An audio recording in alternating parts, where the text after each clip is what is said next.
This channel does not promote any violent, harmful, or illegal activities. All content provided by this channel is meant for an educational purpose only. রাজ্যের শাসকের কোন দল থামার নাম নেই।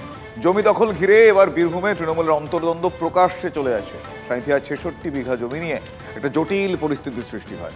উপপ্রধানের বিরুদ্ধে দখলদারের অভিযোগ তুলে পঞ্চায়েত সদস্যরাই সরব হয়েছেন।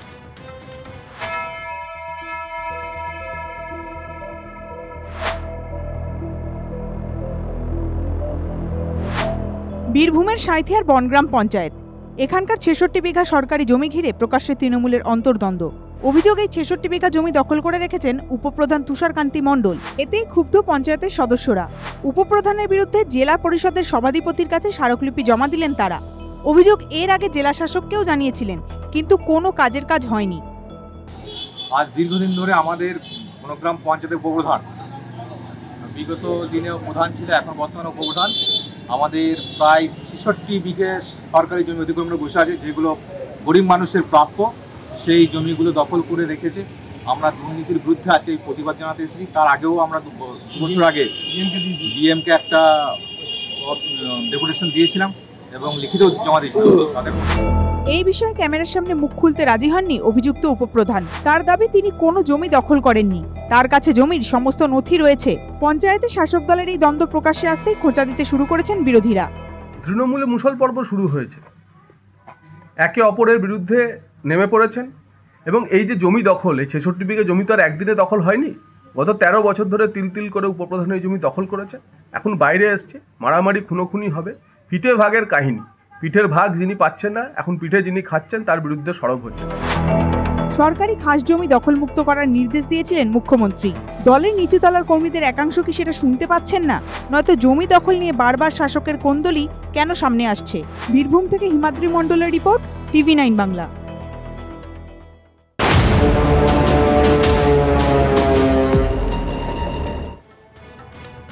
বিশ্বজুড়ে নিন্দার ঝড় উঠছে।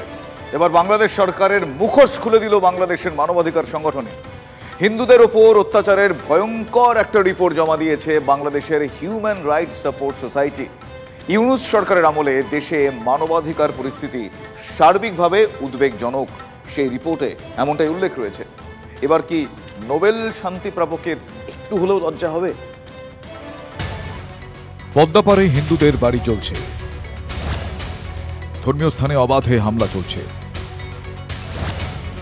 প্রকাশ্যে সংখ্যালঘুদের মারছে কট্টরপন্থীরা। বিচার পাওয়ার অধিকার সবার, সে অধিকার গণতন্ত্র স্বীকৃত। কিন্তু ইউনূস শাসিত বাংলাদেশে যে সেটা নেই তার প্রমাণ মিলেছে। হিন্দু নিগ্রহের প্রতিবাদ করে গ্রেফতার হওয়া ইসকনের সন্ন্যাসী চিন্ময় কৃষ্ণ দাসের হয়ে কোনো আইনজীবী যদি লড়াই করতে নামেন, তাহলে তার কি পরিণতি হতে পারে বুঝিয়ে দিয়েছেন বাংলাদেশের কট্টরপন্থী আইনজীবীরা। যদি কেউ সাহস করে এই চিন্ময় দাসের পক্ষে কেউ যদি ওকালতি করতে চায় কিংবা ওকালতনামা দাখিল করে, সাথে সাথে এই কোর্ট বিল্ডিং এর তাকে গণফিরে দিতে হবে।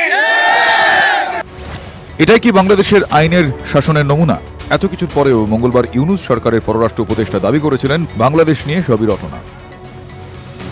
মাইনরিটি, বিশেষ করে হিন্দু সমাজের পরিস্থিতি নিয়ে আমাদের মনে হয়েছিল যে ভুল ধারণার সৃষ্টি না হয়, কারণ ভুল ধারণার সৃষ্টি করার মতো প্রচুর পরিবেশ আছে। বাংলাদেশ খুব একটা সাম্প্রদায়িক খারাপ অবস্থার ভিতর দিয়ে যাচ্ছে, এরকম একটা পরিস্থিতি সৃষ্টির অভ্যন্তরীণ এবং দেশের বাইরে প্রচেষ্টা আছে। আমরা সেই প্রচেষ্টা সফল না হয় সেই চেষ্টা করছি। পররাষ্ট্র উপদেষ্টার দাবি, বাংলাদেশ নিয়ে অপপ্রচার চলছে। তিনি যেদিন মুখ খুললেন তার পরের দিনই বিশ্বের সামনে বাংলাদেশের ভয়ঙ্কর পরিস্থিতির ছবিটা তুলে ধরেছে দেশের হিউম্যান রাইটস সাপোর্ট সোসাইটি বা HRSS। বাংলাদেশের সংবাদ মাধ্যম প্রথম আলোর প্রতিবেদন অনুযায়ী নভেম্বর মাসেই হিংসা, সংঘর্ষ ও মৃত্যুর তথ্য রিপোর্ট আকারে প্রকাশ্যে এনেছে HRSS। এই রিপোর্ট ইউনূস সরকারের মুখোশ খুলে দিয়েছে, কারণ বাংলাদেশের হিউম্যান রাইটস সাপোর্ট সোসাইটি জানিয়েছে সংখ্যালঘু থেকে নারী ও শিশু বাংলাদেশের হিংসার হাত থেকে কেউ রক্ষা পাচ্ছে না। পরিসংখ্যান ধরে ধরে অত্যাচার, হিংসার তথ্য দিয়েছে সেদেশের মানবাধিকার সোসাইটি। বলা হয়েছে, নভেম্বর মাসে ২১টি গণপিটুনির ঘটনায় নিহত ১২ জন, ১০৩টি রাজনৈতিক হিংসায় ১৬ জনের মৃত্যু হয়েছে, আহত ৬০০রও বেশি। আক্রান্ত সংখ্যালঘু থেকে নারী ও শিশুরা। 27টি ঘটনায় 46 জন সাংবাদিক নির্যাতনের শিকার হয়েছেন, সে কথাও HRSS এর রিপোর্টে বাংলাদেশ হিউম্যান রাইটস সাপোর্ট সোসাইটির দাবি, হাসিনা সরকারের পতনের পর দেশে মানবাধিকার পরিস্থিতি সার্বিকভাবেই উদ্বেগজনক। যেখানে দেশের সংস্থাই এই রিপোর্ট দিচ্ছে, সেখানে স্বাভাবিকভাবেই প্রশ্ন উঠছে, বাংলাদেশে কি তালিবানি শাসন চালাতে চাইছে ইউনূসের সরকার? বাংলাদেশ সরকার কি শুধুই কট্টরপন্থীদের সহায়? হিন্দু সংখ্যালঘু নাগরিকদের প্রতি কি সরকারের কোনো দায়িত্ব নেই? নিজের দেশে কি পরাধীন হয়ে থাকতে হবে হিন্দুদের? মাতৃভূমিতে দাঁড়িয়ে সেটা মানতে নারাজ বাংলাদেশের হিন্দুরা, পদ্মাপাড়ের সংখ্যালঘুরা। তাই অস্তিত্ব রক্ষার লড়াই লড়ছেন ওপার বাংলার হিন্দুরা। সেই লড়াই কতটা কঠিন সেটা শান্তিতে নোবেলজয়ী ইউনূস সরকারের আমলে হিংসা অশান্তির তথ্য তুলে ধরে স্পষ্ট করে দিল হিউম্যান রাইটস সাপোর্ট সোসাইটির report. Bureau report, TV9 Bangla. মালদায় খেলার মাঠ দখল করে বিক্রির চেষ্টা, 6 জন জমি মাফিয়াকে দড়ি দিয়ে বেঁধে রাখলেন গ্রামবাসীরা। ওল্ড মালদার ভাবুকের পূর্ব বাঞ্জাপাড়া এলাকার ঘটনা এটি। প্রায় 15 বিঘা জমি দখল করে নিজেদের নামে রেকর্ড করার অভিযোগ ওই জমি মাফিয়াদের বিরুদ্ধে। গ্রামে ঢুকলে 6 জমি মাফিয়াকে আটক করে দড়ি দিয়ে বেঁধে রাখেন গ্রামবাসীরা। পুলিশ উদ্ধার করতে গেলে পুলিশের সঙ্গে তাদের তীব্র বচসা শুরু হয়। পুলিশ প্রশাসনকেও হিমশিম খেতে হয়। মালদা থানায় লিখিত অভিযোগ দায়ের করা হবে জানিয়েছেন গ্রামবাসীদের একাংশ।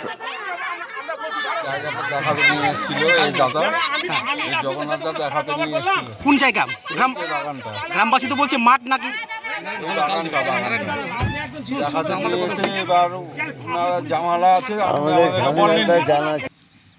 বিভিন্ন এলাকার লোক এসে দালালি এসে এখানে বলছে যে না বলে এটা বিক্রি আছে। এটা কিভাবে হতে পারে? এটা তো অ্যাকচুয়ালি আমাদের গৌচর বলে উল্লেখ আছে। সেই জন্য আজকে আমরা দেখতে পেয়েছি দুষ্কৃতীরা এসেছিল 6 জন, এখানে তাদেরকে ধরেছি আমরা হাতে নাতে।